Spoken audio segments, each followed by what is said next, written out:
मूर्ती दरवाजाच्या पाडकामानंतर आता महापालिकेची नजर दरगाह दरवाजावर. महापालिका आयुक्त अंजली मिश्रा यांच्या सूचना.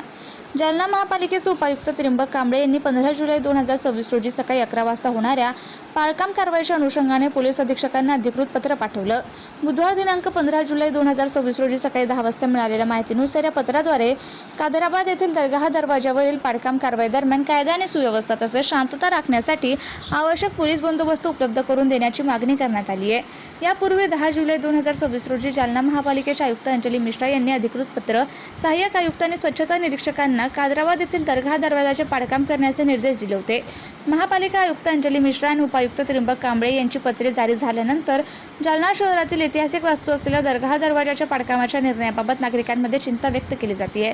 दरम्यान दरगाह हजरत जानुल्ला शाह रुही इस्टेट कादराबाद येथील खुद्दाम समितीचे उपाध्यक्ष परवेज आलम यांनी समितीच्या वतीने महाराष्ट्र राज्य वक्फ बोर्डाकडे निवेदन सादर करून जालना महापालिकेने दरगाह दरवाजावरील पाडकाम कारवाई तात्काळ थांबवावी अशी मागणी केली आहे. इतिहासानुसार आलमगीरच्या काळात हजरत जानुल्ला शाह रुही यांच्या आदेशानुसार नहार खान यांनी इसवी सन 1653 ते 1658 या कालावधीत कादराबाद परिसराला तटबंदी घातली. त्यावेळी दरगाह दरवाजा, पाणी दरवाजा, मूर्ती दरवाजा, हैदराबाद दरवाजा, लष्कर दरवाजा आणि दिल्ली दरवाजा यांची उभारणी करण्यात आली.